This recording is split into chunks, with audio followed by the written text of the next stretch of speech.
Dalam rangka menyemarakkan HUT ke-11 IDN Times Voice of Millennial and Gen Z.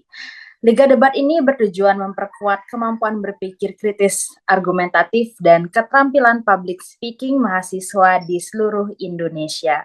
Saya Niko Mangiku Utami selaku moderator yang akan memandu jalannya debat babak penyisihan 4 pada siang hari ini dengan tema keberlanjutan bumi di tangan Gen Z, yes or no.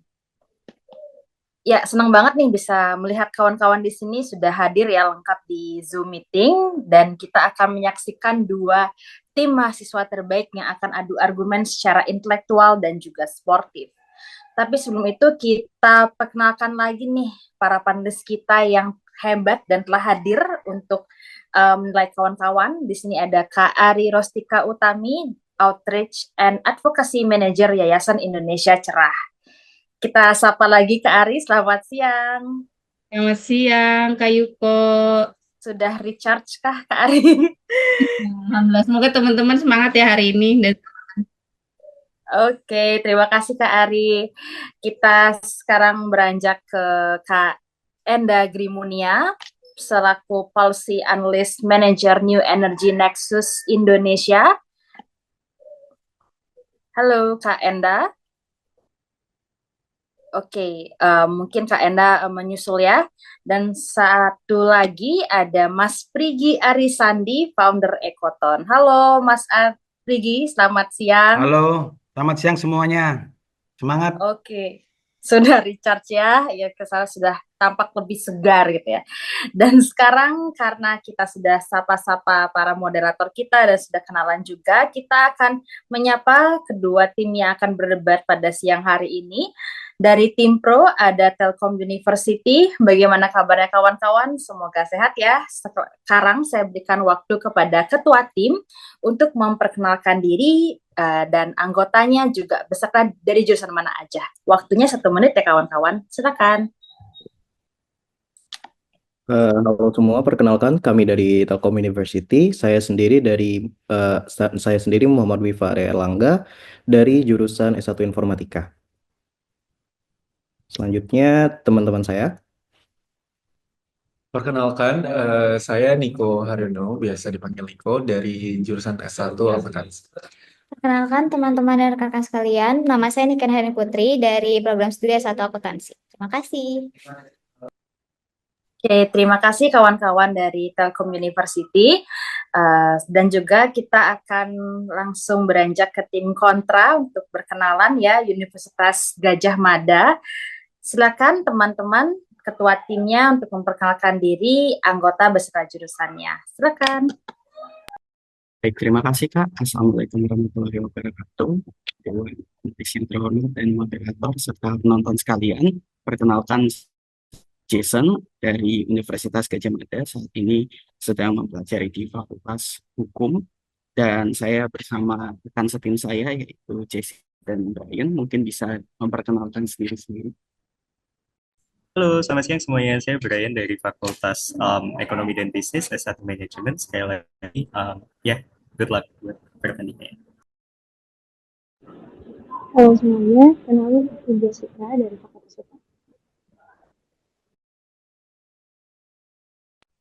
Oke, terima kasih kawan-kawan dari tim UGM. Mungkin sekalian saya juga reminder ya teman-teman ya, mungkin yang ada gangguan audio dan juga agak echo atau menggema, mungkin kawan-kawan bisa mengatur volume dan juga mengatur jarak dari setiap tempat duduk ya kawan-kawan ya. Terima kasih dan pastinya kawan-kawan juga akan segera mulai berdebat, tapi sebelum itu saya akan membacakan mosi debat pada hari ini. Mosi debatnya adalah kendaraan listrik menjadi solusi kunci untuk mengurangi polusi udara di kota-kota besar Indonesia. Sekali lagi saya bacakan bahwa mosi debat hari ini adalah kendaraan listrik menjadi solusi kunci untuk mengurangi polusi udara di kota-kota besar Indonesia. Dan saat ini kita akan beranjak bagaimana teknis perdebatan pada hari ini. Mungkin kawan-kawan operator bisa menampilkan PowerPoint-nya kepada rekan-rekan peserta juga ya. Oke. Ya, mungkin bisa langsung ke sesi pertama untuk perdebatan pada hari ini akan dimulai dari sesi pertama ya kawan-kawan dengan penyampaian mosi debat.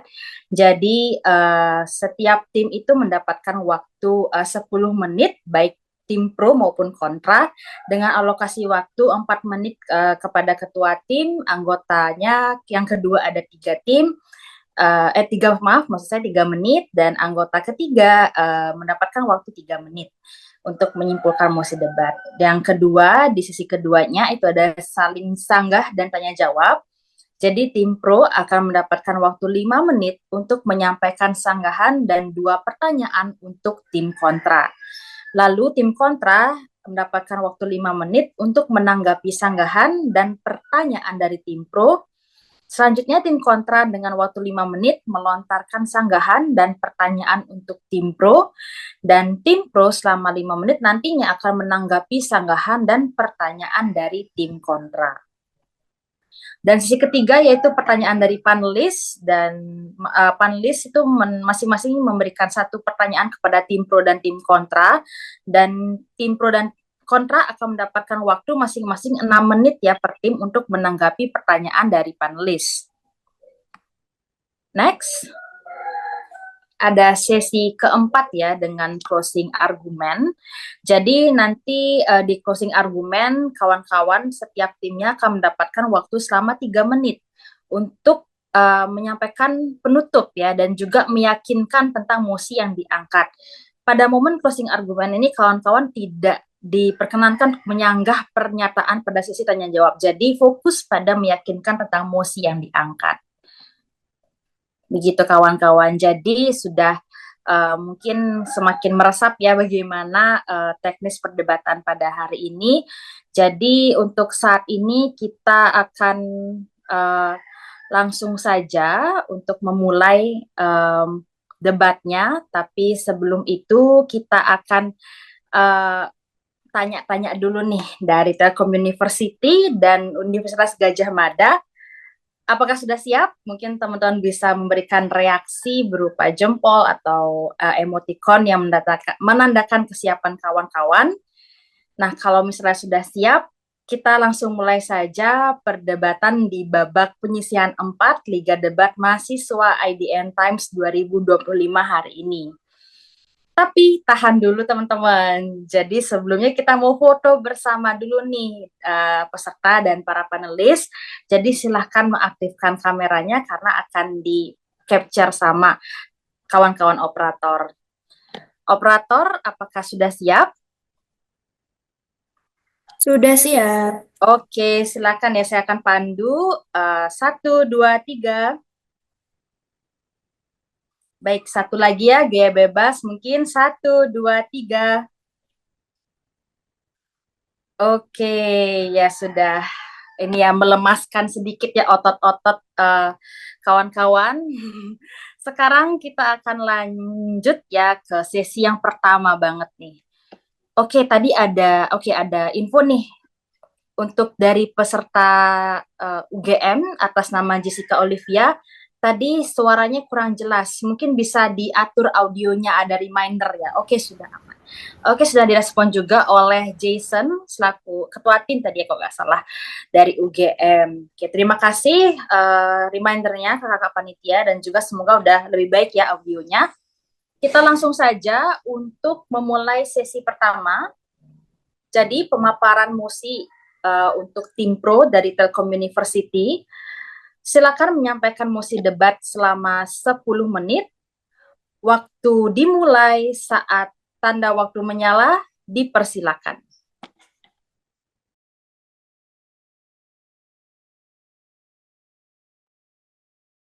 Baiklah.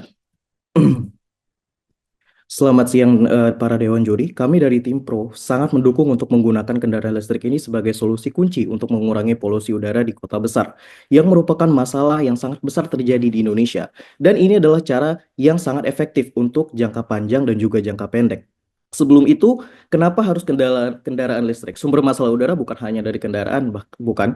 Di mana benar bahwa polusi udara itu bukan hanya berasal dari kendaraan, melainkan juga dari industri ataupun sampah deforestasi Namun, fakta dan data menunjukkan bahwa kendaraan adalah utama, khususnya di kota besar, seperti Jakarta contohnya. Dan berdasarkan data dari Vital Health, salah satu Global Public Health Organization itu di Jakarta, 32-57% penyebab polusi di Jakarta adalah kendaraan. Dan berdasarkan Badan Pusat Statistik mencatat bahwa Jakarta memiliki 22,9 juta kendaraan bermotor, di mana penduduknya hanya 11,3 juta orang. Artinya, rata-rata satu orang memiliki lebih dari satu kendaraan. Sehingga menjadi topik masalah utama yang dimana jika kendaraan ini tidak berbasis listrik akan mengeluarkan banyak zat kimia berbahaya seperti karbon monoksida, sulfur dioksida yang dapat meningkatkan polusi udara. Nah, lalu bagaimana solusi kami untuk mengimplementasi kendaraan listrik untuk digunakan oleh mayoritas penduduk di kota besar ini? Well, sebelum itu masyarakat di kota besar itu sudah siap dan sudah mengetahui tentang kendaraan listrik ini melalui gadget mereka, media sosial, dan pengalaman langsung di jalanan. Mereka juga sadar akan buruknya kualitas udara dan efeknya terhadap kesehatan mereka sendiri. Dan juga dengan karakteristik orang-orang di kota besar yang individualistik, jadi yang dibutuhkan lagi itu bukan lagi edukasi, melainkan kebijakan yang konkret dan tegas. Jadi kami memberikan dua solusi. Yang pertama untuk jangka pendek. Untuk jangka pendek kami memberikan solusi itu dengan membatasi kendaraan non listrik di saat air quality index ataupun kondisi udara pada saat itu di atas 100 indeksnya. Jadi ini mirip dengan sistem ganjil genap di mana jika air quality indeksnya udah di atas 100 itu nggak boleh lagi ada kendaraan non listrik yang jalan di jalanan. Di mana ini bakalan dilakuin weekly ataupun mingguan. Jadi jika dalam minggu itu average-nya atau rata-ratanya udah buruk, mereka nggak boleh lagi pakai. Di mana jika mereka belum ada kendaraan listrik, ada opsi lain. Ada dua opsi. Yang pertama mereka dapat menggunakan transportasi umum, yang itu nggak terlalu banyak menyumbang polusi udara, ataupun mereka dapat menggunakan yang kedua yang lebih sehat, yaitu sepeda ataupun berjalan kaki, di mana hal ini dapat efeknya itu langsung terasa dalam beberapa minggu. Tingkat emisi karbon monoksida dan PM 2.5 itu juga akan langsung menurun. Dan untuk jangka panjang, di mana untuk jangka panjang 5 atau 10 tahun ke depan, kota-kota besar di Indonesia dapat memberikan kebijakan yang strict, di mana tidak boleh ada lagi non listrik kendaraan yang dijual. Ditambah efek domino jangka panjang, jika kita menekankan pada kebijakan strict pada penggunaan mobil listrik, maka akan mengubah juga sistem perolehan energi di Indonesia menjadi lebih terbarukan, bukan justru mempertahankan sistem energi yang terbarukan. Mungkin pertanyaannya selanjutnya adalah, jika semua orang pakai kendaraan listrik, bukankah pembangkit listrik sekarang itu banyak yang pakai batu bara justru akan semakin mencemari lingkungan? Jawabannya adalah enggak, karena Indonesia sendiri itu sedang melakukan transisi energi besar-besaran. Dan dari RUU PLN dari tahun 2021 sampai 2030, mereka menargetkan banyak hal. Dua diantaranya adalah penambahan total 40,6 gigawatt kapasitas listrik, dan lebih dari setengahnya atau 20,9 gigawatt itu berdasarkan dari energi terbarukan. Untuk konteksnya itu adalah satu mobil listrik itu membutuhkan rata-rata 15 sampai 20 kWh per hari. Jika 10 juta mobil listrik aktif, dibutuhkan sekitar 150 sampai 200 kWh per hari, atau sekitar 6 sampai 8 gigawatt secara simultan dalam yang hanya dibutuhkan. Jadi kapasitas terbarukan 20,9 yang ditargetkan sampai 2030 itu cukup untuk mengakomodasi sebagian besar kebutuhan mobil listrik di kota besar seperti Jakarta, Surabaya, dan Bandung. Dewan Juri yang terhormat, kami akui bahwa kendaraan listrik memang mempunyai tantangan lingkungan, mulai dari polusi penambangan baterai, resiko limbah kimia, hingga tantangan daur ulang. Tetapi perlu digarisbawahi bahwa semua teknologi mempunyai dampak. Yang terpenting adalah seberapa besar dampak tersebut dan cara pengelolaan dampak buruk tersebut. Kendaraan listrik memang mempunyai jejak karbon tinggi yang tinggi saat proses produksi, tetapi tidak saat digunakan, bahkan tidak menghasilkan emisi gas sama sekali. Menurut International Energy Agency atau IEA, total emisi kendaraan listrik 60 hingga 70% lebih rendah dibandingkan kendaraan bensin maupun diesel. Lalu bagaimana soal limbah baterai? Dewan Juri yang terhormat, teknologi daur ulang sudahlah sangat berkembang pesat. Perusahaan seperti Li-Cycle dan CATL sudah mendaur ulang 90% logam penting. Ditambah lagi, di Indonesia sendiri, pemerintah sedang membangun sistem daur ulang nasional oleh bantuan IBC atau Indonesia Battery Corporation, yang artinya limbah kendaraan listrik bisa dikelola dan diproses ulang. Lalu salah satu kekhawatiran terbesar lainnya adalah terkait pembangunan fasilitas kendaraan listrik. Apakah kita mampu membangun infrastrukturnya? Dewan Juri yang terhormat, tentu jawabannya sangat mampu. Menurut studi dari Institute for Essential Services Reform atau IESR tahun 2023, Indonesia hanya membutuhkan sekitar 1,58 miliar US dollar atau 24 triliun untuk membangun 56.000 charging port. Jumlah yang sangat cukup untuk langkah awal implementasi kendaraan listrik di kota-kota besar di Indonesia. Sekilas memang angka ini cukup tampak besar, namun jika kita bandingkan dengan subsidi BBM tahunan yang menghabiskan dana APBN lebih dari 60 triliun per tahunnya, angka ini angka yang cukup relatif kecil. Bahkan kita bisa membangun hingga 200.000 charging port tipe level 2 yang mencukupi kebutuhan jutaan kendaraan listrik tahap awal hanya dengan 6 triliun atau sekitar setara 10% subsidi BBM tahunan saja. Lebih dari itu, pembiayaan infrastruktur kendaraan tidak harus bergantung dalam sepenuhnya pada APBN. Kita bisa melibatkan sektor swasta, memanfaatkan instrumen keuangan hijau atau green bonds, dan pinjaman hijau dari ADB atau World Bank. Jadi ketika kita membicarakan kendaraan listrik sebagai solusi kunci, kita tidak sedang bermimpi di awan, Dewan Juri yang terhormat. Kita mempunyai daya, dana, dan opsi pembiayaan. Yang kita butuhkan hanyalah kemauan politik dan arah kebijakan yang progresif. Selanjutnya, Dewan Juri yang terhormat, izinkan saya menjelaskan bagaimana mekanisme perluasan penggunaan kendaraan listrik menciptakan demand masyarakat yang tinggi dan dapat mendorong produksi kendaraan listrik dan menjadi tren di masyarakat. Pertama, analisis dulu masyarakat di kota-kota besar. Mereka adalah masyarakat individualis serta workaholic. Kami percaya bahwa tingginya demand masyarakat kota besar terhadap kendaraan listrik itu akan mendorong produksi massal dan menjadikan tren gaya hidup baru, Dewan Juri yang terhormat. Masyarakat kota individualis dan workaholic ini akan sangat mengutamakan efisiensi, kepraktisan, dan citra diri benar. Kendaraan listrik juga memiliki biaya operasional yang rendah, perawatan minimal, dan citra sebagai simbol modern serta peduli lingkungan. Ketika kendaraan listrik ini menjadi tren di masyarakat, produsen dan pemerintah akan terdorong untuk memperluas produksi dan infrastruktur sehingga berkelanjutan. Kemudian, mengapa kendaraan listrik efektif mengurangi polusi di kota besar? Dua alasan utama. Yang pertama, reboisasi tidak bisa menjadi solusi kunci utama dalam mengurangi polusi. Dua alasan. Pertama, tidak ada lahan terutama di kota besar untuk menanam kembali hutan, dan yang kedua, membutuhkan waktu yang lebih lama untuk kondisi darurat yang membutuhkan solusi yang cepat. Sebagai ilustrasi, satu mobil diesel tua yang diganti dengan mobil listrik setara efeknya dengan menanam ratusan pohon. Menurut studi dari MIT dan TNC 2016, karena pohon membutuhkan waktu lama untuk menyerap partikel berbahaya, sementara mobil langsung berhenti memproduksi. Dan alasan yang kedua, jika membatasi produksi pabrik atau perusahaan, itu tidak bisa menjadi kunci solusi, karena jika dilakukan limitasi produksi misalnya kepada pabrik, demand masyarakat akan melonjak, kerugian ada pada masyarakat dan pemerintah, Dewan Juri yang terhormat, dengan beberapa alasan. Pertama, suplai barang akan menurun, sementara permintaan masyarakat tetap atau bahkan meningkat. Akibatnya apa? Harga-harga melonjak dan dapat terjadi inflasi karena ketidakseimbangan antara pemerintah dan penawaran. Bukan hanya merugikan perusahaan itu sendiri, namun kondisi ini juga akan sangat membebani masyarakat, Dewan Juri yang terhormat, terutama kelas menengah ke bawah yang kesulitan membeli barang kebutuhan pokok akibat kenaikan harga. Lalu kesimpulan dari stand kami ini adalah ada dua benefit utama. Yang pertama, kami percaya pada mosi kami akan terjadinya emisi nol. Menurut data dari Kementerian Lingkungan Hidup dan Kehutanan, sektor transportasi menjuang lebih dari 25% emisi gas rumah kaca di Indonesia. Dengan adanya kendaraan listrik pada sisi kami percaya kami dapat membantu menekan angka ini secara signifikan jika digunakan dalam jangka waktu yang panjang. Kami percaya kami dapat mengurangi jumlah polusi yang tersebar di kota-kota besar. Yang kedua, kami juga mengurangi penyakit akibat polusi udara secara signifikan. Kami percaya polusi udara berdampak bagi kesehatan masyarakat seperti infeksi saluran pernapasan akut, kanker paru-paru, dan lainnya. Dengan mengurangi penggunaan kendaraan diesel, BBM, kami percaya kami akan menekan jumlah korban dari akibat penyakit-penyakit akibat polusi udara karena lingkungan kota-kota yang buruk dan kondisi udara yang sangat buruk. Sekian dari kami, terima kasih. Baik, terima kasih kawan-kawan dari Telkom University dengan mosi yang disampaikan sebagai tim pro.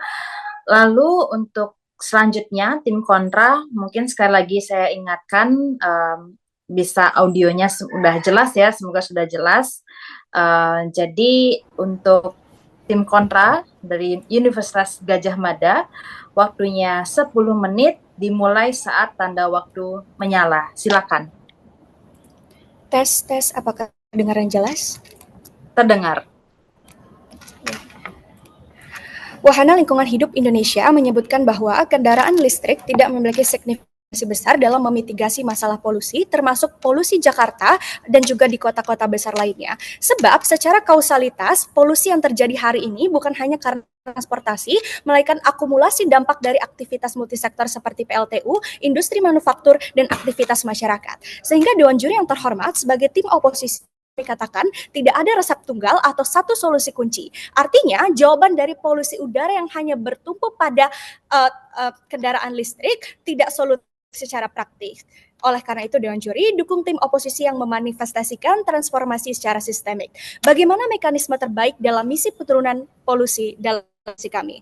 Pertama adalah dengan membatasi jumlah kendaraan pribadi dan memasifkan transportasi publik. Pemerintah dapat menerapkan kebijakan kuota atau pajak tinggi untuk kendaraan baru di kota-kota besar seperti kebijakan plat nomor ganjil genap atau pembatasan usia kendaraan. Pun yang kedua, pemerintah dapat melakukan investasi besar-besaran pada transportasi publik seperti MRT, BRT, kereta komuter, dan juga integrasi antar moda.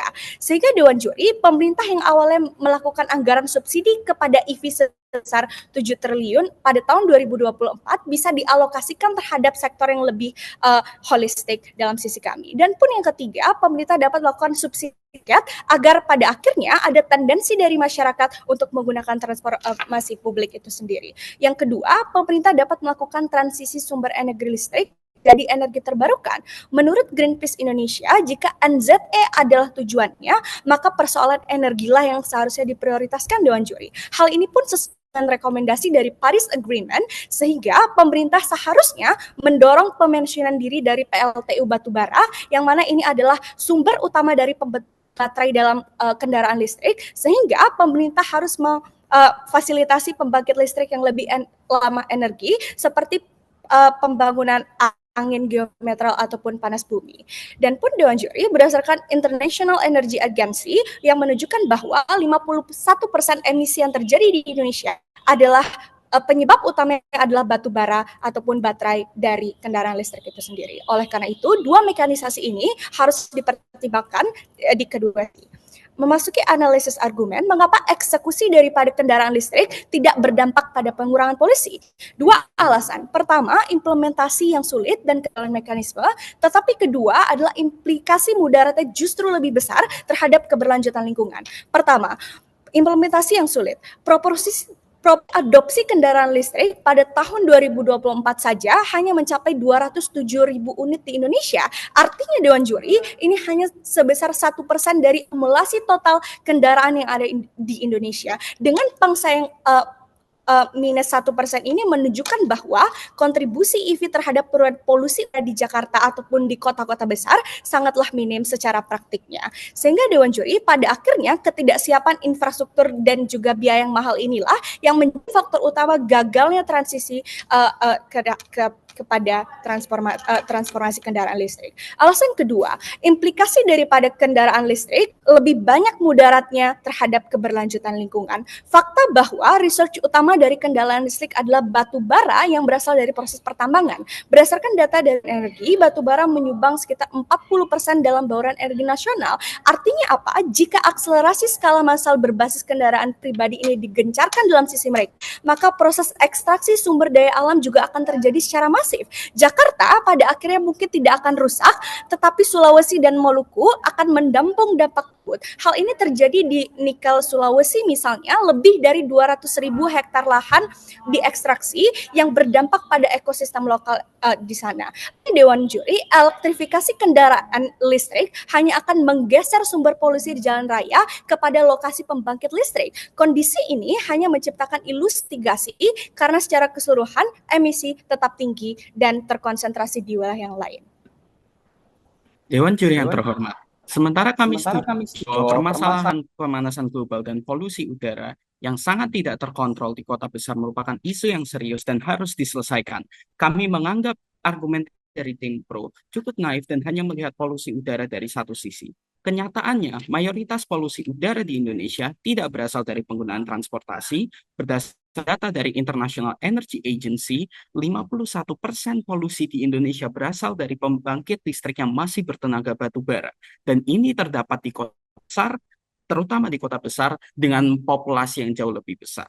Transformasi energi listrik dan regulasi industri adalah solusi kunci yang tepat untuk menyelesaikan permasalahan polusi. Kendaraan bermotor listrik memang saat ini meningkat, Dewan Juri. Masalahnya, masih terdapat statistik lain yang ikut bertambah, yaitu emisi karbon Indonesia. Berdasarkan data dari International Energy Agency, meningkat drastis dari 532 ton tahun 2020 menjadi 652 ton tahun 2025. Artinya apa? Antara satu, peningkatan jumlah kendaraan bermotor listrik tidak berpengaruh sama sekali terhadap emisi karbon di Indonesia, atau kedua, argumentasi pembicara satu dari tim kontra benar bahwa Indonesia terlalu berusaha keras untuk memproduksi kendaraan bermotor listrik dan mengabaikan dampak lingkungan terhadap ekstraksi nikel dan litium yang berdampak negatif pada lingkungan dan kesehatan warga. Ditambah dengan jumlah kendaraan listrik di Indonesia masih sangat sedikit dengan jumlah berkendaraan bermotor di Jakarta saja, argumentasi tim pro tidak dapat bertahan. Masuk ke dalam perpanjangan argumen saya, segala bentuk insentif yang diberikan oleh pemerintah akan menghambat proses transisi energi hijau di Indonesia. Berdasarkan APBN 2024, sumber pendapatan pemerintah terbesar adalah penerimaan pajak dengan 2.189 triliun rupiah, dengan 300 triliun rupiah tambahan berasal dari cukai. Dari angka tersebut, bea masuk kendaraan bermotor dan pajak kendaraan mewah sangat tinggi. Namun fokus pemerintah untuk menetapkan kendaraan listrik sebagai solusi kunci termanifestasikan terhadap insentif fiskal, di mana penghapusan bea masuk dan pajak barang mewah terhadap kendaraan listrik diatur dalam Permen 9 dan 10 tahun 2024. Sehingga pemerintah secara langsung mengurangi potensi pendapatannya untuk meningkatkan jumlah kendaraan listrik. Pada sama, Wakil Presiden Eksekutif PLN memaparkan bahwa untuk melakukan transisi butuh 700 miliar dolar Amerika Serikat, sehingga pemerintah memfokuskan anggarannya kepada solusi yang tidak efektif dan tidak efisien. Dewan Juri, kami dari tim kontra mengakui sebuah fakta menarik dari tim pro, itu persentase polusi di kota-kota besar mayoritas disebabkan oleh kendaraan bermotor yang menyumbang hampir 60 hingga 70% dari jumlah polutan lainnya. Tapi ada fakta menarik yang tim pro lupakan. Menurut Departemen Perlindungan Lingkungan Hidup EPA Amerika Serikat, kendaraan listrik ukuran sedang menghasilkan sekitar 25 ton karbon dioksida selama 15 tahun, yang setara dengan membakar 10.000 liter bensin. Sehingga mengurangi jumlah polusi tidak sesignifikan apa yang media sering bicarakan, dan semakin meningkatnya jumlah pengguna EV, berarti semakin juga polutan yang akan dilepaskan. Kesimpulannya adalah, percaya bahwa electric vehicle adalah solusi satu-satunya untuk mengatasi polusi adalah bagian dari propaganda industrialisasi negara barat yang membuat kita seolah-olah percaya bahwa kendaraan listrik bisa menjadi solusi absolut dari permasalahan polusi di Indonesia. Kami dari tim kontra merasa bahwa solusi yang harus diberikan haruslah solusi multi-level yang merespon di berbagai sektor. Sektor industri dengan penerapan teknologi ramah lingkungan, penerapan protokol kebijakan untuk mengendalikan kebiasaan masyarakat yang memberikan polusi dalam jumlah masif seperti membakar sampah, atau edukasi tentang keberlanjutan yang merupakan prasyarat dari semua argumen tim pro bisa berjalan. Karena permasalahan utama tim pro adalah mereka berasumsi bahwa pemerintah Indonesia akan mau untuk langsung membantu kebijakan mereka dan masyarakat akan langsung tertarik untuk membeli kendaraan listrik. Sadari Dewi, pertama, dalam RAPBN 2025, pemerintah hanya menerapkan anggaran sebesar 11,3 triliun untuk fungsi perlindungan lingkungan hidup. Dana ini dialokasikan untuk program seperti pengendalian pencemaran, pengelolaan sampah, rehabilitasi hutan, dan penurunan emisi gas rumah kaca, yang tentunya menjelaskan bahwa pemerintah Indonesia sudah paham bahwa pencemaran lingkungan dan polusi adalah masalah sistemik yang tidak bisa digeneralisir dengan investasi pada satu sektor saja. Melaksanakan proposal dari tim pro berarti menjelaskan bahwa riset yang dilakukan oleh pemerintah Indonesia saat ini dan selama ini dengan mendetail adalah riset dan kebijakan yang tidak matang. Kami dari tim kontra setuju dengan kebijakan yang akan diambil oleh pemerintah Indonesia, karena dengan permasalahan dan investasi yang dilakukan dari level paling bawah hingga level paling atas, disitulah baru kita bisa menumbuh kesadaran masyarakat tentang pentingnya untuk menjaga lingkungan. Oleh karena itu, Kedua, merujuk pada MG Motor, harga rata-rata mobil konvensional yang terjual di Indonesia ada 1 hingga 250 juta dalam entry level. Berbeda dengan kendaraan listrik yang harga pasarannya dimulai dari 300 sampai 400 juta, kami merasa bahwa harga menjadi faktor penting dalam keputusan pembeli konsumen yang lebih memilih untuk membeli mobil konvensional, yang membuktikan bahwa visibilitas proposal dari tim Pro itu sangat tidak mungkin untuk terjadi dan dilakukan. Baik, terima kasih kepada kawan-kawan dari tim kontra. UGM sudah memaparkan mosinya dengan tepat waktu juga. Kali ini kita akan memasuki sesi kedua, tanya jawab antar tim. Jadi masuk ke sesi kedua ini adalah debat interaktif.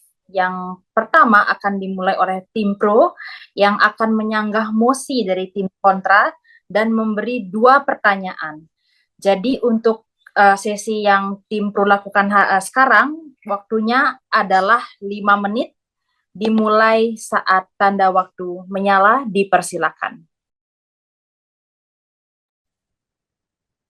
Baiklah, saya akan menyanggah beberapa hal di sini. Yang pertama, mereka mengklaim bahwa kendaraan listrik itu tidak memberikan dampak besar karena emisi utama berasal dari PLTU. Konteks ini benar jika kita membawanya seluruh Indonesia, tapi kita membahas kota-kota besar. Karena dari data yang kami dapat, Vital Strategies itu menunjukkan bahwa 32-57% polusi udara di Jakarta itu dari kendaraan bermotor.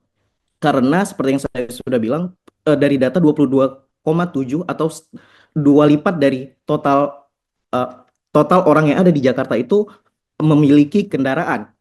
Jadi klaim mereka itu hanya benar untuk seluruh, tapi kami karena mosinya adalah untuk kota-kota besar, kami masih stand di sini. Dan juga jadi walaupun secara nasional PLTU itu menyumbang emisi besar, tapi untuk polusi di wilayah urban justru didominasi oleh kendaraan. Jadi kendaraan listrik itu masih solusi yang sangat-sangat paling langsung dan juga konkret untuk mengurangi polusi di kota-kota besar ini. Yang kedua, meskipun mereka menyanggah tentang transportasi publik itu sangat penting, tapi transportasi publik itu seperti yang kita tahu sangat nggak cukup dan juga nggak reach nggak bisa mengcater banyak tempat. Jadi nggak semua transportasi publik itu bisa sampai ke banyak tempat. Jadi masih banyak tempat-tempat yang mereka harus masih jangkau dengan kendaraan pribadi. Makanya dan juga karakter masyarakat di perkotaan itu sangat individualistik. Mereka mau yang fleksibel dan juga workaholic. Jadi mereka masih perlu kendaraan pribadi, sangat-sangat dibutuhkan. Jadi kendaraan listrik ini justru hadir sebagai pelengkap. Dan jadi mereka nggak akan bersaing dengan transportasi publik. Bahkan jika mereka nggak punya, mereka masih ada opsi transportasi publik. Jadi kami bukan mau langsung stop, nggak boleh ada yang bawa mobil, tapi kami mau ini berdampingan.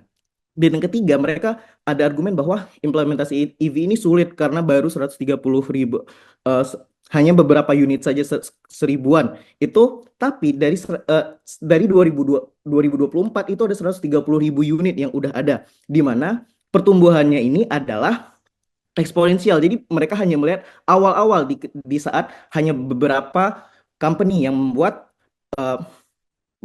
memproduksi mobil-mobil yang berbahan EV. Jadi ini sangat, dan target Indonesia itu ada di 2,7 dan untuk pertumbuhannya. Dan dalam 3 tahun terakhir aja itu udah ada di 6.000%. Jadi ini sangat mungkin karena semuanya itu eksponensial.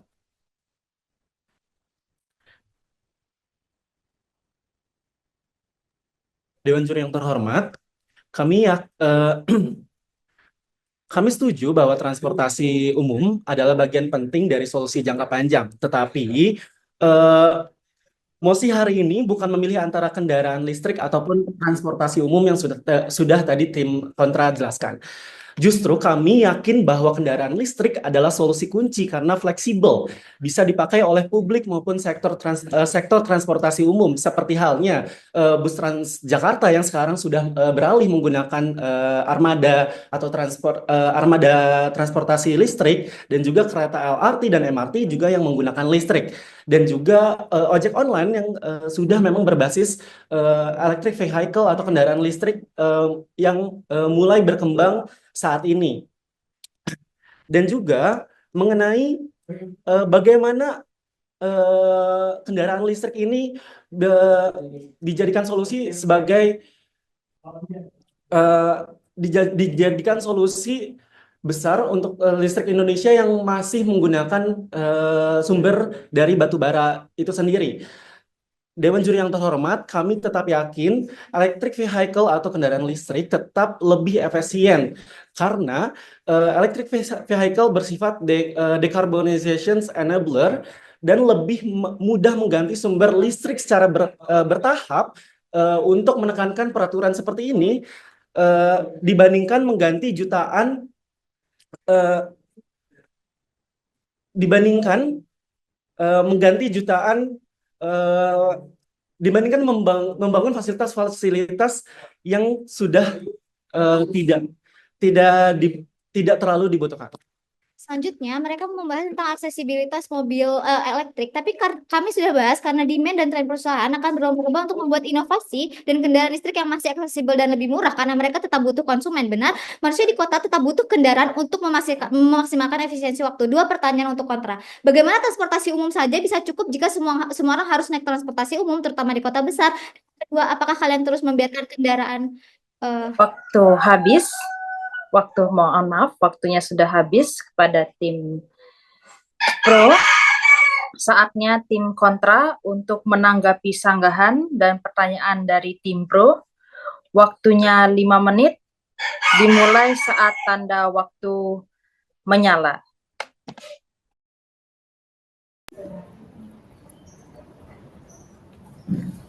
Dewan juri yang terhormat, kami rasa pembicara dari tim proposisi sangat naif. Mereka hanya memproposalkan satu solusi kunci dan mengkontekstualisasikan bahwa satu-satunya hal yang bisa menurunkan emisi. Padahal Dewan juri berdasarkan data dari Greenpeace Indonesia pun menyebutkan bahwa kumulasi daripada adopsi daripada kendaraan listrik belum cukup untuk bisa menetralkan kendaraan konvensional dan mengubah transmisi emisi tersebut menjadi lebih baik. Atas hal tersebut, Dewan juri, kita tidak bisa menutup mata terhadap transformasi sistemik yang telah kami proposalkan sebagai tim oposisi.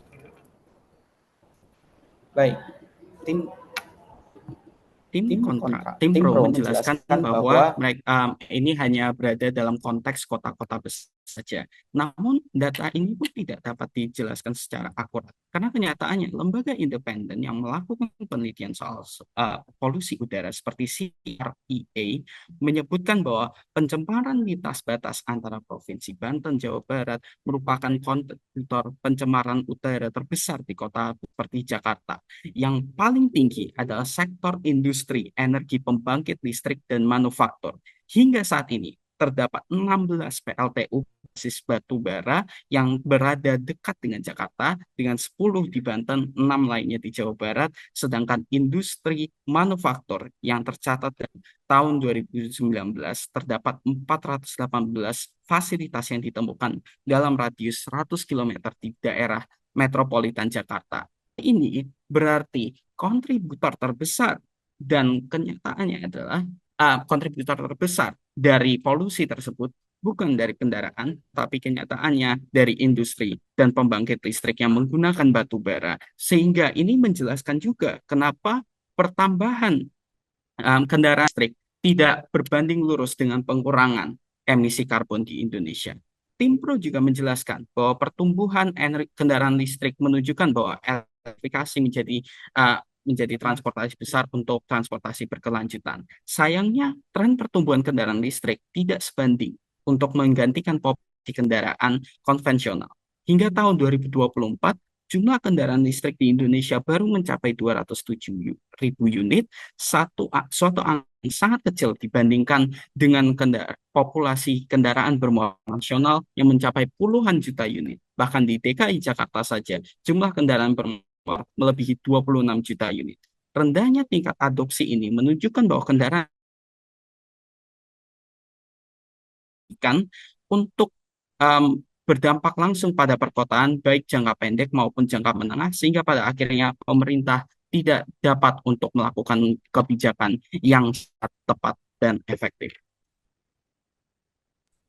Dewan juri, saya memiliki sebuah pendekatan yang menarik. Di perdebatan Pilpres kemarin, saat itu Pak Anies berkata bahwa angin tidak punya KTP. Saya secara pribadi sangat menyukai ungkapan tersebut.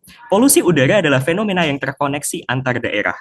Tim Pro tidak bisa berkata bahwa ini hanyalah tentang kota-kota besar, karena polusi yang ada di wilayah industri yang sering berada di kota-kota besar seperti Tangerang dan Karawang, yang merupakan kota dengan tingkat populasi yang padat, juga akan terbawa bahkan hingga di daerah Jakarta. Saat berlibur panjang kemarin karena Hari Raya Waisak, banyak masyarakat Jakarta yang tetap menggunakan kendaraan bermotor. Namun Air Quality Index dalam keadaan sehat, yaitu sekitar 90 hingga 95. Tapi saat weekdays datang, Air Quality Index berada dalam keadaan sangat tidak sehat, yaitu 150 hingga 200. Dengan jumlah kendaraan yang sama, tingkat populasi yang sama, hanya saja perbedaan utamanya adalah tingkat operasional industri yang berbeda.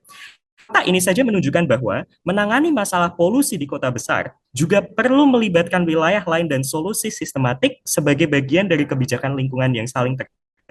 Satu-satunya respon yang cukup memadai dari mereka adalah perusahaan akan berinovasi untuk memastikan produknya bisa terjangkau. Dua pertanyaan yang sampai saat ini belum terjawab Dewan Juri. Satu, berapa kita harus menunggu perusahaan ini untuk berinovasi, dan apakah perusahaan mobil konvensional lainnya juga tidak akan berinovasi untuk membuat produk mereka juga semakin murah? Pertanyaan yang kedua adalah, asumsikan memang mereka secara magis tiba-tiba semua orang mau untuk memakai mobil listrik, Tim Pro tetap tidak menghapus polusi yang dibawa dari industri di sekitar kota-kota besar. Sehingga ada satu pertanyaan terbesar, apa yang ingin mereka lakukan terhadap polutan yang datang dari daerah lain jika kebijakan mereka tidak terintegrasi dalam sebuah sistem yang mengedepankan kerjasama dan kolaborasi? Baik, terima kasih kawan-kawan dari Kontra sudah tepat waktu yang menyampaikan menanggapi sanggahannya. Sekali lagi saya ingatkan kepada rekan-rekan peserta untuk memperhatikan waktu dan porsi setiap anggota dalam berbicara, karena jika ada yang kelebihan dalam menyampaikan argumen tidak sesuai dengan waktu yang ditentukan akan mempengaruhi nilai. Jadi kawan-kawan, setelah itu kita kembali lagi kepada tim kontra yang gantian untuk melemparkan sanggahan atas mosi dari tim pro dan memberikan 2 pertanyaan untuk tim pro dan waktunya itu selama 5 menit.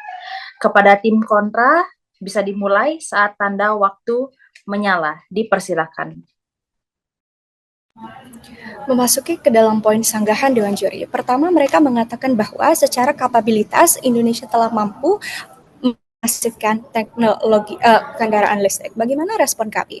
Dewan Juri berdasarkan penelitian Global Battery Alliance menunjukkan bahwa research utama kendaraan listrik yaitu baterai tidak mampu untuk didaur ulang dengan baik di Indonesia. Ini karena Dewan Juri baterai litium yang tidak didaur ulang tersebut akan memiliki implikasi mudarat yang jauh lebih buruk terhadap kerusakan lingkungan dan bahkan akan meningkatkan 2 kali lipat terhadap degradasi lingkungan. Dan pun Dewan Juri, implikasi lanjutannya adalah terkait dengan kesehatan ataupun masalah yang lainnya. Sehingga Dewan Juri ketika mereka mengatakan bahwa secara kapabilitas Indonesia telah mampu, mereka juga harus menjawab bagaimana pada akhirnya baterai ini bisa didaur ulang karena secara teknologi Indonesia tidak mampu untuk daur ulang hal tersebut, Dewan Juri. Baik, dari saya sendiri, mereka menjelaskan bahwa Indonesia membutuhkan 24 triliun untuk membangun 58.000 charging point. Pertanyaan saya, dari mana sumber anggarannya? Mengingat pemerintah akan memotong pendapatannya secara drastis demi melakukan insentif fiskal dan non-fiskal terhadap proses peningkatan kendaraan listrik ini. Dalam Perpres 79 tahun 2023, pemerintah menunjukkan berbagai mekanisme untuk insentif bisa diterapkan, mulai dari insentif bea masuk atas importasi KBL berbasis baterai, di mana aslinya 50% menjadi 0%, insentif pajak penjualan atas barang mewah yang aslinya 15% menjadi 0%, insentif pembangunan kegiatan penelitian, insentif sarana prasarana, hingga insentif dari individu untuk memastikan bahwa mereka akan membeli dalam hal prioritas dalam mendapatkan pemotongan pajak dan lain sebagainya. Anggaran yang sangat besar untuk memastikan orang-orang untuk membeli kendaraan listrik tersebut apakah pemerintah masih memiliki dana sisa untuk melakukan investasi massal untuk membangun banyak charging port untuk memastikan bahwa jumlah charging port yang ada sesuai dengan pertumbuhan demand yang dalam keadaan terbaik bisa terjadi di sisi mereka. Tetapi yang kedua, mereka menjelaskan juga bahwa demand masyarakat akan sangat tinggi dengan keadaan masyarakat yang individualis dan workaholic dan lain sebagainya dan membutuhkan um, sesuatu yang efisien. Tetapi kebanyakan orang di kota besar sudah memiliki mobil atau tidak memiliki uang untuk membeli mobil itu sendiri. Karena kita perlu mengingat bahwa kendaraan listrik, berapapun insentifnya, tetap mahal dengan 200 juta rupiah bahkan yang paling murah, sehingga pada akhirnya mekanisme mereka tidak dapat bekerja dengan baik. Dewan juri pada akhirnya sebagai keseluruhan kesimpulan dari tim kontra, kami merasa bahwa tim pro memiliki berbagai macam asumsi yang pada tidak pernah terjawab dalam pembangunan kasus mereka. Yaitu yang pertama adalah mereka berasumsi bahwa tiba-tiba akan ada investor yang tertarik untuk masuk dan berinvestasi di sektor energi ramah lingkungan. Yang tentunya mereka tidak pernah membuktikan mengapa investor tetap mau untuk berinvestasi di Indonesia bahkan dengan fluktuasi nilai IHSG yang di baru-baru ini dan berbagai isu tentang kompleksitas birokrasi dalam melakukan proses investasi yang sama sekali tidak pernah mereka sentuh. Tetapi kalau kita asumsikan bahwa memang investasi tersebut benar-benar terjadi di sisi tim pro atas alasan apapun, tetap tidak ada analisis Dewan Juri mengapa investor tidak akan mau untuk berinvestasi di sektor lain yang jauh lebih potensial daripada sektor kendaraan listrik. Mengapa hanya kendaraan listrik yang harus investor prioritaskan, bahkan sektor industri di Indonesia sendiri jauh lebih maju, manufaktur, dan sebagainya, yang kemungkinan akan tetap menjadi prioritas investor. Tetapi asumsi fatal kedua dari tim pro adalah mereka untuk menjelaskan bahwa tiba-tiba akan ada permintaan yang sangat pesat dari masyarakat begitu investasi tersebut dilakukan yang mereka sendiri juga tidak pernah membuktikan bagaimana investasi tersebut bisa muncul. Kami rasa, kalaupun kita asumsikan bahwa investasi tersebut muncul, mekanisme mereka masih tetap memerlukan mekanisme kami yang mengedepankan integrasi dalam setiap level, bahkan dari level masyarakat yang kita berusaha untuk edukasi pentingnya energi terbarukan dan sebagainya, yang tentunya integrasi ini akan membuat pelaksanaan kebijakan kami jauh lebih komprehensif dan kolaboratif. Baik, terima kasih kepada kawan-kawan dari tim kontra. Hanya selama 5 menit, dimulai saat tanda waktu menyala. Dipersilakan tim pro. Baiklah, sebenarnya kami sudah menjelaskan bagaimana PLTU ini akan shifting dan Indonesia sedang berusaha melakukan transisi energi besar-besaran. Jadi kami nggak bilang, PLTU biarin aja terus-terusan melakukan emisi besar-besaran. Enggak. Jadi kami udah bilang tadi ada transisi energi besar-besaran yang dilakukan dari Indonesia ini. Namun hal ini tidak bisa dijadikan solusi kunci utama karena bagaimana jika mau mengurangi PLTU dan di mana orang-orang itu akan selamat jika mereka masih perlu listrik dan itu diputusin karena PLTU dari mereka itu mau diberhentiin gitu. Sedangkan kami para Dewan Juri sudah menjelaskan bagaimana kami akan mengcater orang-orang ini terutama yang di daerah kota besar yang sangat berdampak terhadap air pollution. Jadi kami fokus mau mengurangi, bukan menghapuskan. Kami setuju bahwa orang-orang yang memiliki EV kendaraan ini masih sangat sedikit. Oleh karena itu kami memberikan solusi yang strict untuk yang akan membuat dan yang akan membuat orang-orang mau membeli jauh lebih banyak dengan mekanisme kami yang sudah kami jelaskan sebelumnya. Dan juga mereka mengatakan bahwa EV itu tidak dapat didaur ulang dengan baik di Indonesia. Itu dikarenakan terlalu sedikit urgensi yang ada di Indonesia karena sedikitnya penggunaan EV. Jadi tidak dilihat sebagai masalah utama. Sedangkan jika kami mengaplikasikan ini dan juga orang makin banyak menggunakan EV, ini akan terlihat urgensinya dan Indonesia akan jauh lebih fokus untuk membuat tempat recycle, terutama untuk daerah-daerah yang orang-orang kota besar ini mereka itu FOMO dan mereka mau hidup sehat, lifestyle mereka juga jauh lebih tinggi. Jadi mereka mau hidup yang proper. Dan mereka pasti akan nge-push pemerintah untuk fokus ke recycle jika EV ini sudah diimplementasikan jauh lebih banyak. Selanjutnya akan dilanjutkan oleh tim. Selanjutnya pertanyaan dari tim kontra. Mereka bertanya bahwa bagaimana mengapa investor mau berinvestasi di kendaraan listrik di negara Indonesia? Karena pertama kita membahas kota besar di mana demand akan sangat tinggi, jadi investor tuh akan pasti melirik karena itu adalah bisnis yang menjanjikan, benar. Jadi kami bukan mau membuat seluruh rakyat Indonesia untuk membeli mobil dan motor EV, tapi orang-orang yang tinggal di kota besar yang living standarnya juga lebih tinggi untuk tertarik untuk membeli kendaraan listrik dan mengurangi polusi atas awareness tersebut. Selanjutnya, Kontra juga bertanya, mengapa harus menunggu perusahaan untuk berinovasi? Di sisi kami tidak menunggu perusahaan berinovasi saja, dikarenakan kami membahas orang-orang yang tinggal di kota besar, di mana UMR-nya berada di angka yang cukup untuk membeli mobil atau motor berbasis listrik. Jadi kami bukan membahas Indonesia, namun orang-orang korporat yang paling banyak menggunakan kendaraan di kota-kota besar. Pertanyaan kedua, ketika semua orang mau menggunakan mobil listrik, bagaimana dengan industri dan lain-lain? Pertama, ada regulasi tax karbon atau pajak karbon yang diatur dalam Undang-Undang Nomor 7 Tahun 2021 tentang harmonisasi peraturan perpajakan UU HPP. Dan juga bagaimana implementasinya di sektor industri. Pertama, mulai regulasi ini diberlakukan pada 1 April 2022 untuk pembangkit listrik tenaga uap atau PLTU batubara dengan skema cap and tax. Dan juga ada ekspansi sektor yang direncanakan akan diperluas ke sektor industri lainnya seperti manufaktur, transportasi, dan energi pada tahun 2025 seiring dengan kesiapan infrastruktur dan regulasi dari pemerintah itu sendiri. Ini juga bertujuan untuk memberikan fleksibilitas bagi perusahaan untuk memenuhi kewajiban emisi melalui mekanisme pasar serta mendorong investasi dalam teknologi rendah karbon. Dan juga perlu diingat dengan adanya regulasi ini, kalau udah aware orang-orang dengan kendaraan listrik akan mempengaruhi industri itu sendiri untuk mengurangi emisi, contohnya untuk lebih aware terhadap masalah sekitar dan mendorong masyarakat lebih aware, membuat pemerintah juga lebih aware dan lebih untuk membuat regulasi baru terhadap mengurangi emisi karbon dan sebagainya. Oke. Saya akan menambahkan jawaban dari teman saya, yaitu mengenai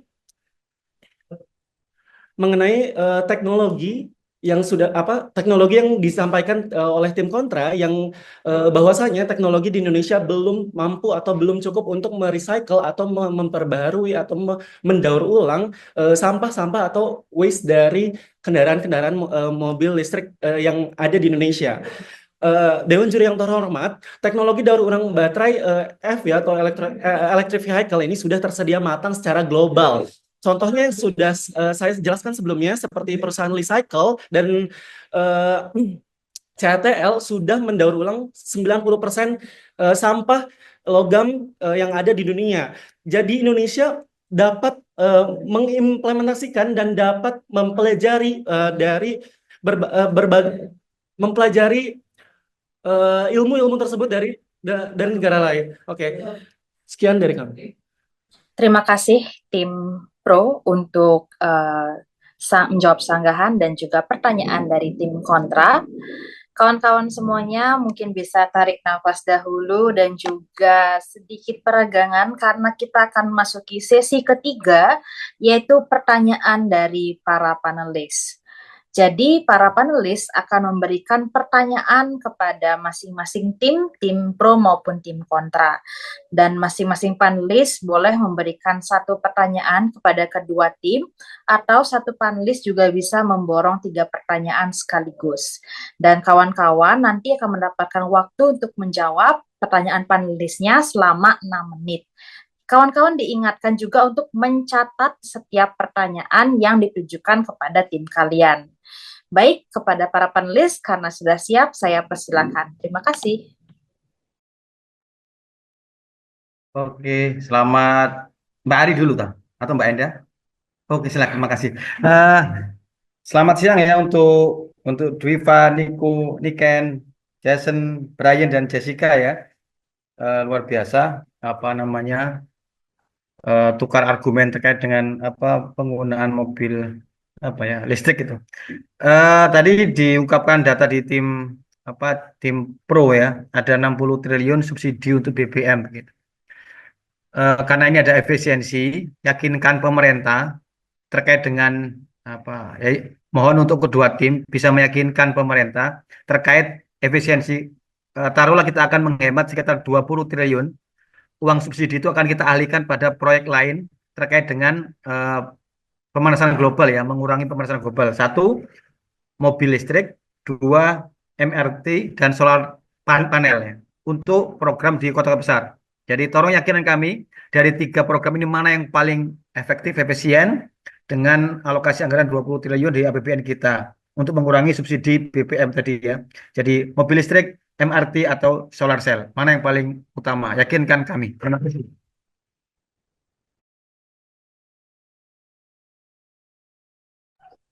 Baik, untuk panelis lainnya, bagaimana Kak Ari dan Kak Enda? Mungkin dipersilakan jika ada pertanyaan.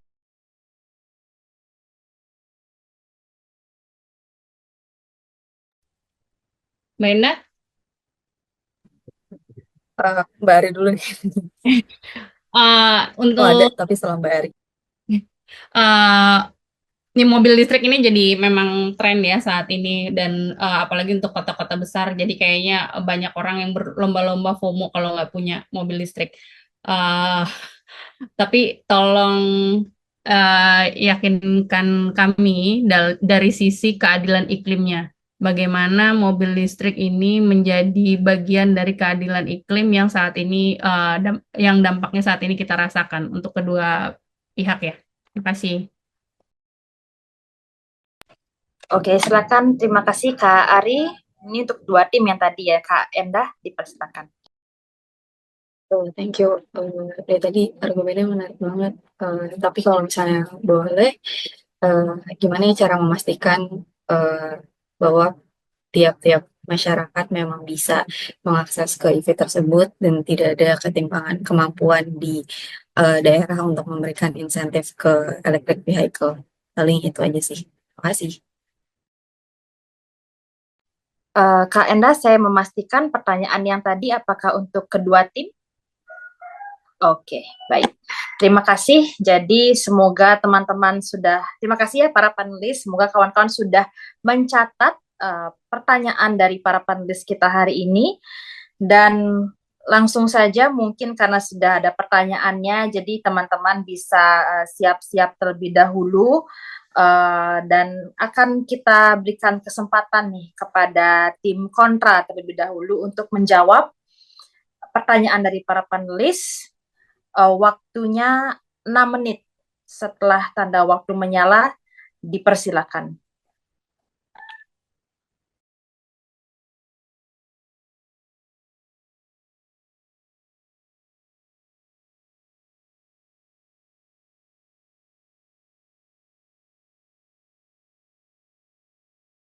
Mohon maaf, apakah ini tim kontra terlebih dahulu? Iya, betul, tim kontra terlebih dahulu. Oh, Tadi saya sampaikan. aku dulu aja.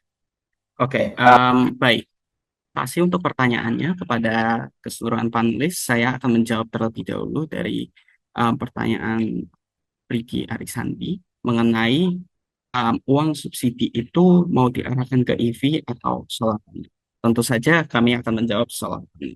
Karena pada kenyataannya adalah polusi terbesar baik di kota besar yang terbawa dari pembangkit listrik dari daerah sekitar maupun di kota kecil dan secara rata-rata seluruh Indonesia berasal dari pembangkit listrik tenaga batu bara. Oleh sebab itu diperlukan mekanisme terbaru untuk memastikan bahwa penggunaan energi batu bara itu bisa dikurangi secara drastis sehingga pada akhirnya kita tidak terlalu bergantung sehingga dampaknya akan jauh lebih berasa ke seluruh masyarakat. Solar panel ini merupakan salah satu cara yang sangat efektif karena saja energi matahari sangat bersih dan sangat terbarukan dan tidak menggunakan kendaraan seperti energi berasal dari fosil sehingga pada akhirnya tidak memproduksi polusi udara yang sangat berbahaya kepada masyarakat.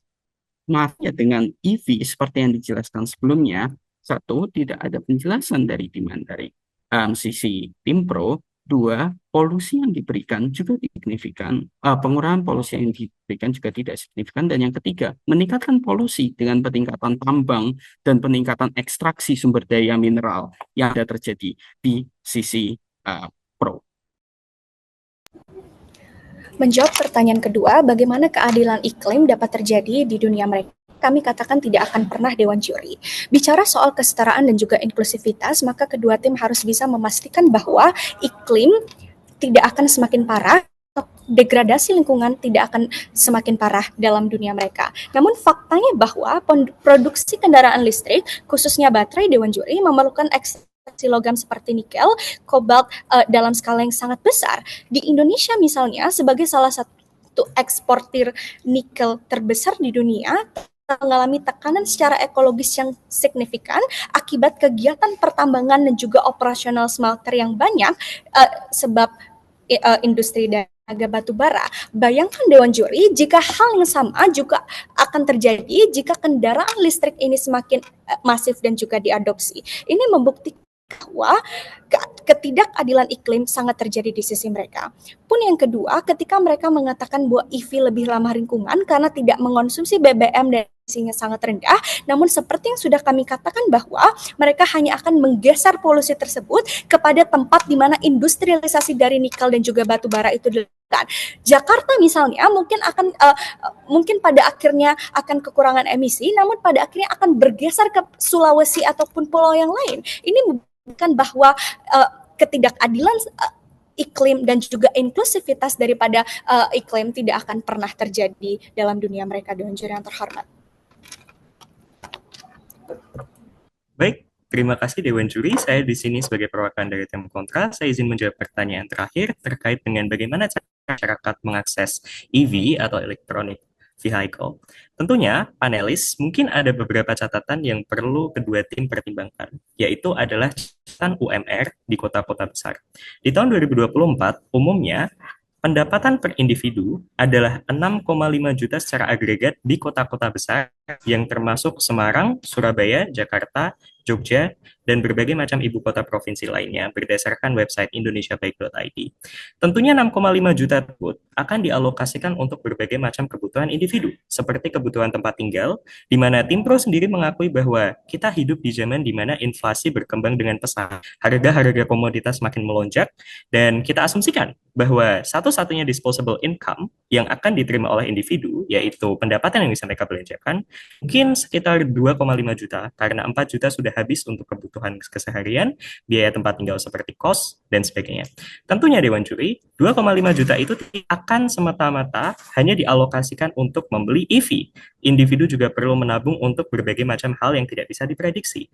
Ini menunjukkan bahwa di kondisi ekonomi saat ini, tidak peduli seberapa ekstrim pemerintah menggelontorkan subsidi untuk memastikan bahwa EV terjangkau, bahkan kita asumsikan dengan harga 100 juta setelah disubsidi oleh pemerintah, individu masih perlu 4 tahun menabung atau bahkan lebih jika mereka memiliki pendapatan 6,5 juta. Ini menunjukkan bahwa masyarakat secara umum tidak akan bisa mengakses EV tidak peduli seberapa masif investasi yang dilakukan oleh pemerintah. Satu-satunya cara yang bisa dilakukan pemerintah sebagai akomodator dan regulator adalah memastikan bahwa masyarakat memiliki alternatif lain. Contohnya adalah transportasi umum dan sebagainya, yang sedari awal sudah kami jelaskan melalui mekanisme integratif kami dan kolaboratif, bahwa tentunya memang transportasi umum tidak sempurna. Tetapi ada berbagai macam penyempurnaan seperti struktur bisa kita perbaiki, kapasitas yang bisa kita tambah, dan sebagainya untuk memastikan bahwa masyarakat tetap setidaknya bisa berpartisipasi dalam upaya mengurangi emisi. Baik, terima kasih tim kontra untuk jawabannya dan kalkulasinya tadi yang cukup rigid. Dan kita akan beralih kepada tim pro untuk menyampaikan jawaban dari para panelis. Dan waktunya sama, 6 menit dimulai setelah tanda waktu menyala. Dipersilakan tim pro. Oke, izinkan saya untuk menjawab pertanyaan pertama, yaitu mengenai dana pilihan untuk jika ada proyek lain seperti mobil listrik, MRT, panel surya, mana yang lebih efektif? Tentu saja, Dewan Juri yang terhormat, kami memilih mobil listrik dikarenakan langsung menyasar sumber polusi terbesar di kota besar. Berdasarkan data visual strategis, 32 hingga 57% polusi udara di kota besar seperti Jakarta disebabkan oleh kendaraan bermotor. Maka dari itu, menggantikan kendaraan ini sebagai versi listrik akan memberikan dampak langsung terhadap kualitas udara yang ada di kota besar tersebut. Mobil listrik ini juga, kendaraan listrik ini juga memang adalah solusi yang paling menyasar langsung dan cepat memberikan dampak dampak terhadap secara menyeluruh terhadap polusi keadaan polusi yang ada di kota besar tersebut. MRT itu butuh pembangunan yang bertahun-tahun. Panel surya itu tidak langsung mengurangi emisi transportasi itu sendiri.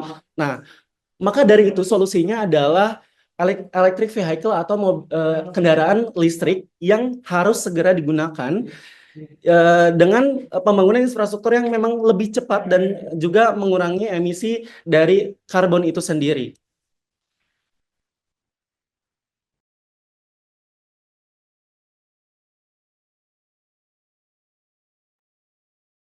Baik,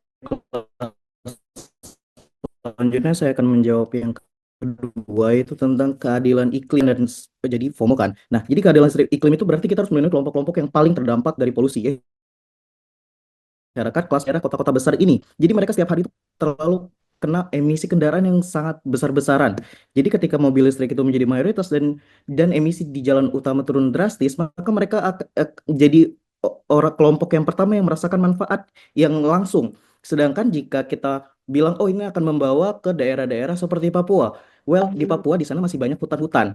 Jadi dibandingkan jika polusi udara naik, tidak ada hutan yang dapat meregulasi zat-zat kimia itu, sedangkan di daerah-daerah sana itu masih banyak hutan-hutan yang dapat melakukan jadi itu masih balance. Sedangkan untuk orang-orang yang sudah berdampak dari hal ini sudah terlalu sangat jauh, yang sudah terlalu sangat lama, makanya ini sangat butuh diprioritaskan untuk difokuskan di mobil listrik karena mereka ini sudah terlalu lama menderita karena asap-asap dari motor. Dan juga tren mobil listrik itu mendorong perubahan dari atas, di mana akan ada efek domino di keseluruhan, di mana ketika masyarakat kelas atas dan menengah itu udah mulai pindah ke mobil listrik dan akan ada tren FOMO dari mobil listrik ini, jadi produksi kendaraan listrik itu akan meningkat, di mana kalau supply-nya udah makin tinggi, harganya makin turun. Jadi ini akan di poin di mana semua orang akan dapat mengakses. Mungkin harganya nanti bakalan udah sama antara konvensional mobil sama mobil listrik karena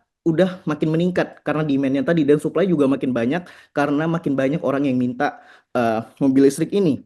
Dan juga selanjutnya efek dari mobil listrik itu bersifat merata, di mana beda dengan kayak reboisasi ataupun membangun MRT baru yang itu ngambil waktunya tuh lama banget untuk nanam satu pohon aja itu harus ngambil waktu bertahun-tahun, ataupun mau ngubah dari PLTU jadi energi yang terbarukan itu ngambil waktu yang sangat lama untuk research dan lain-lain untuk dapat melakukan itu. Sedangkan EV ini udah ada dan juga banyak orang yang dapat langsung ngubah untuk pindah ke EV. Jadi mereka dapat langsung mengaplikasikan itu. Dan juga pemerintah itu uh, dapat ngebuat ini tuh jadi sesuatu tren yang inklusif, di mana mereka tuh dapat alokasiin uang-uang subsidi BBM yang seharusnya itu fokus ke fossil fuels dan lain-lain itu ke pembangunan untuk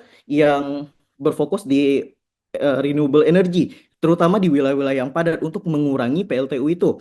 Jadi karena udah ada EV ini kan kita akan ada demand baru untuk charging port dan juga orang akan fokus ke semuanya tentang renewable. Jadi akan ada urgensi dari pemerintah untuk mindahin subsidi-subsidi ataupun anggaran-anggaran untuk fokus ke hal yang lain, karena saat ini belum ada urgensi itu, maka kami ingin membuat urgensi itu dari polisi-polisi yang kami lakukan.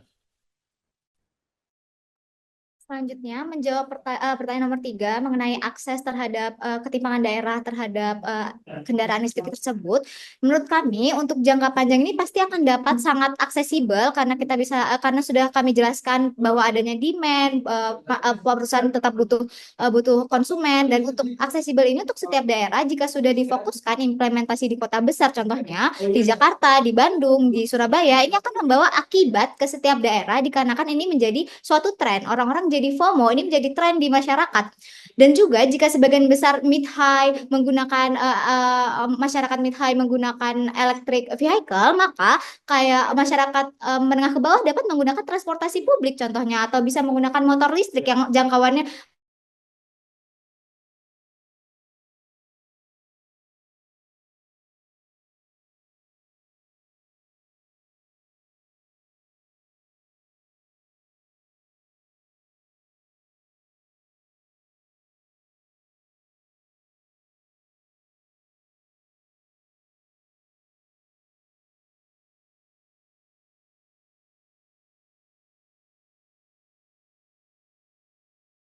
statement. Kedua tim akan diberikan kesempatan menyampaikan closing argument.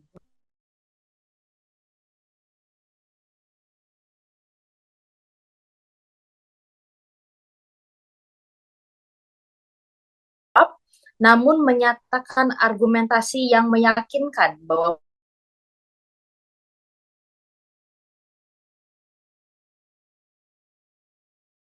tapi menegaskan bahwa tim kalian paling kuat. Baik, saya akan beri kesempatan pertama kepada tim kontra. Waktunya 3 menit setelah tanda waktu menyala. Universitas Gadjah Mada, dipersilahkan. Dewan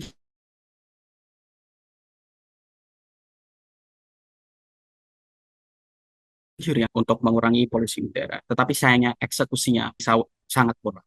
Debat ini sebenarnya tentang manakah sisi yang paling tepat untuk mengurangi emisi karbon, kendaraan listrik atau transisi energi PLTU batubara.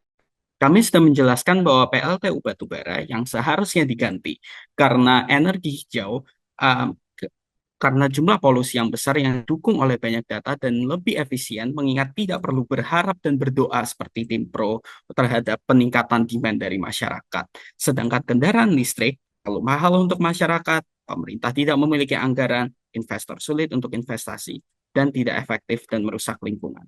Tentu saja kami mengkritik tim pro. Mereka menjelaskan bahwa transportasi memiliki emisi yang sangat besar. Tetapi kalau memang benar, seharusnya dengan meningkatnya kendaraan listrik, maka emisi karbon seharusnya menurun. Tetapi seperti yang sudah kami jelaskan sebelumnya, kenyataannya tidak. Karena sudah disampaikan PLTU batubara. Inilah mengapa urgensi di sisi kami jauh lebih besar. Karena dengan transisi sumber energi listrik, dampaknya akan jauh lebih besar. Tim pro juga menjelaskan bahwa investor dan pemerintah memiliki anggaran yang besar. Tetapi pembicara ketiga tim kontra sudah menunjukkan bahwa tim pro sepertinya tidak mau untuk menginvestasikan ke kendaraan listrik. Bandingkan dengan sisi kontra, jumlah yang perlu diganti akan jauh lebih sedikit. Bahkan tim pro cukup berbaik hati untuk memberikan mekanisme alternatif untuk melakukan transisi energi listrik batubara. Sehingga di sisi kami jauh lebih murah karena lebih sedikit, tetapi jauh lebih efektif daripada mengandalkan kendaraan listrik dari masyarakat dan meningkatkan demand dari masyarakat, sehingga tidak memerlukan investasi dan anggaran pemerintah yang sesignifikan sisi pro. Terakhir, mereka menjelaskan bahwa permintaan masyarakat jauh lebih besar. Tetapi ini akan sulit dipercayai mengingat prasyarat dari sistem ini bekerja adalah masyarakat mau untuk membeli mobil. Padahal saya sudah menjelaskan bahwa harga pasaran paling murah untuk mobil listrik adalah 200 juta. Bahwa pemerintah tidak memberikan diskon, tetapi hanya memberikan insentif pajak, yang artinya harganya tidak akan menurun. Bahwa dalam jawaban panelis, pembicara ketiga kami sudah menggambarkan secara rinci pendapatan masyarakat dengan gaji UMR. Dengan mempertimbangkan hal tersebut, sepertinya kemungkinan bahwa permintaan masyarakat besar di sisi mereka sangat tidak mungkin. Mengandalkan masyarakat kaya saja untuk membeli itu tidak efektif, karena tentu saja orang yang bisa duduk di malam hari sambil berbicara, sepertinya bisa membeli mobil baru, tapi EV kali ini itu sangat kecil. Oleh sebab itu, tim kontra pantas untuk Oke, kawan-kawan tim kontra, waktunya kelebihan 5 detik ya, sekitar 5 detik. Tapi tidak apa-apa ya, nanti keputusan dari Dewan Juri, dan tadi closing statement-nya menarik ya, dan mempertegas lagi argumen dan mosi yang dibawakan. Lalu sekarang saya akan memberikan kesempatan kepada tim pro, yaitu Telkom University, untuk menyampaikan closing statement-nya atau closing argumennya. Waktunya 3 menit setelah tanda waktu menyala. Dipersilahkan. Baiklah Dewan Juri sekalian, bayangin jika kalian baru keluar dari rumah 15 menit di Jakarta dan langsung mata kalian merah karena banyak banget asap-asap motor yang berlalu lalang dan juga macet dan juga panasnya itu. Dan bayangin jika kalian itu dari orang-orang low dari orang-orang menengah ke bawah yang dimana mereka bahkan nggak punya AC di rumahnya. Jadi kami di sini dari sebagai tim pro di sini untuk sangat mengcater orang-orang tersebut, dimana kami mau mengurangi polusi udara sehingga paling enggak walaupun hidup mereka udah susah, mereka juga nggak harus napas susah gitu, Dewan Juri. Jadi kami sangat ingin membantu mereka untuk paling enggak punya kualitas hidup yang untuk nafas aja paling enggak aman gitu. Kami nggak mau mereka baru 15 menit keluar untuk cari makan, udah sakit mata, udah harus pakai masker dan lain sebagainya. Dan juga kami sudah menjelaskan bagaimana cara untuk mengcater masalah eh, tentang PLTU, di mana untuk jika kami mengubah banyak orang untuk beralih ke kendaraan listrik itu bukan hanya mobil, tapi juga ada motor, dan itu sangat-sangat terjangkau untuk banyak orang, terutama di kota-kota besar, di mana UMR mereka seperti yang tim Kotra sudah sebutkan di 6 juta, dan mereka sangat mungkin untuk membayar motor jika mereka bukan dari keadaan yang menengah ke atas, dari menengah ke bawah mereka masih sanggup untuk membayar motor listrik karena untuk saat ini itu sangat mungkin. Dan selanjutnya, di mana jika mereka fokus untuk mengubah PLTU menjadi suatu energi yang terbarukan, itu bakalan ngambil uang dari negara yang sangat banyak untuk melakukan riset ataupun untuk ngambil bagaimana apa yang paling efisien untuk diubah, dan itu bakalan ngambil waktu yang lebih lama, di mana dalam proses transisinya itu kita belum tahu juga apakah itu bakalan works di Indonesia karena mungkin mereka ngambil referensi dari negara-negara luar yang dimana mereka itu regulasinya jauh udah lebih bagus, di mana jika kami perbandingannya adalah jika kami hanya mengubah penggunaan individualistik dan mereka itu lebih jauh ke industri, di mana Indonesia belum tentu sanggup untuk mengubah semuanya karena demand Indonesia terhadap kelistrikan itu sangat-sangatlah tinggi. Jadi mereka masih sangat membutuhkan, mereka nggak mau tiba-tiba mati listrik cuma gara-gara ada research tentang bagaimana listrik terbarukan yang akan diimplementasikan. Jadi untuk kami ini masih ini sangatlah penting untuk mengubah ke kendaraan listrik karena kami ingin mengcater semua orang, terutama di orang-orang yang sudah diketerpurukan di kota-kota besar karena air pollution. Terima kasih. Baik, terima kasih kepada tim Pro. Sekali lagi, mari kita bersama-sama berikan tepuk tangan kepada kawan-kawan yang sudah berdebat pada hari ini. Penampilan yang sangat luar biasa dengan referensi yang rigid juga. Tepuk tangan, tapi tunggu dulu, selanjutnya kita akan beri waktu bagi para panelis untuk memberikan penilaian. Jadi para peserta bisa menunggu di main room ini ya kawan-kawan, dan nanti sekitar 10 menit prosesnya. Jadi untuk para panelis akan dibantu panitia untuk melakukan penilaian dan penghitungan nilai. Jadi siap-siap kawan-kawan untuk menunggu di main room ini. Silakan untuk panitia dan panelis. Terima kasih.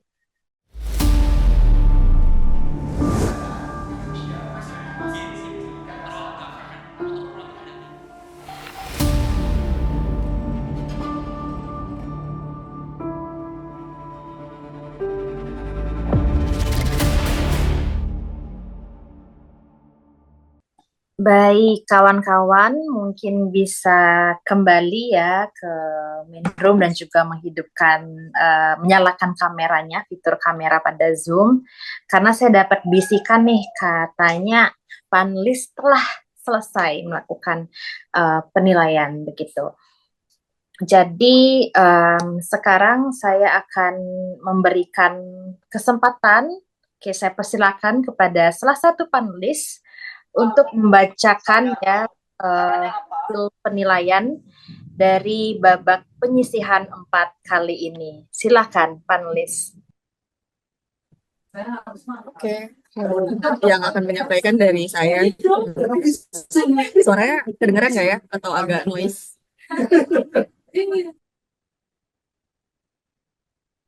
Terdengar, Kak. Mungkin bagi yang belum mute audio, kawan-kawan peserta maupun panelis bisa di-mute dulu agar Kak Enda bisa menyampaikan pengumumannya yang ditunggu-tunggu. Silakan Kak Enda.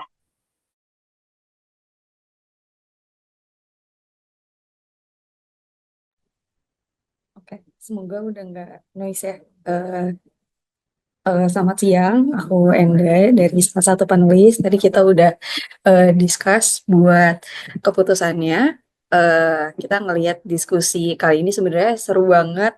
Banyak hal-hal yang sebenarnya kita juga baru pelajarin gitu dari teman-teman dan oh ternyata point of view-nya berbeda ya dari para expertise gitu.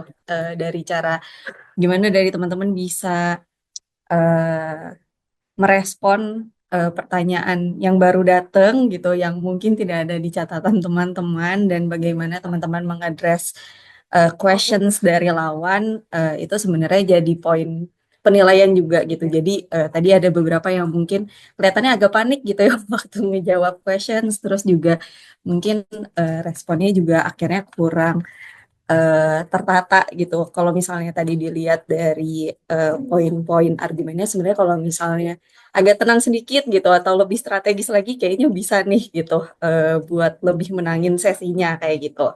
Tapi dari hasil diskusi kami, kedua kelompok ini sama-sama keren dan skornya juga sama-sama tipis. Eh, dari Telkom University mendapatkan total skor di 241 dan dari Universitas Gajah Mada mendapatkan skor di 245. Jadi selamat untuk tim UGM untuk lanjut ke babak selanjutnya dan tetap semangat nih buat Telkom. Dua-duanya sama-sama keren nih, tadi seru banget. Thank you, aku kembaliin ke moderator. Terima kasih Kak Enda selaku perwakilan panelis yang telah menyampaikan hasil dari perdebatan hari ini yang dimenangkan oleh Universitas Gajah Mada dengan poin 245. Beda tipis banget sama kawan-kawan dari Telkom yang udah keren juga nih menyampaikan argumennya pada hari ini. Bisa tepuk tangan dan berikan reaction. Selamat kepada kawan-kawan yang sudah bertanding dengan suportif hari ini. Jadi sampai jumpa di babak berikutnya ya untuk pemenang hari ini dan sampai jumpa lagi di Liga Debat Mahasiswa IDN Times 2025 Voice of Millennial and Gen Z. Jangan lupa follow IDN Times di semua platform media sosial. Saya Niko Mangiko Utami, mohon undur diri. Selamat siang dan sampai jumpa semuanya.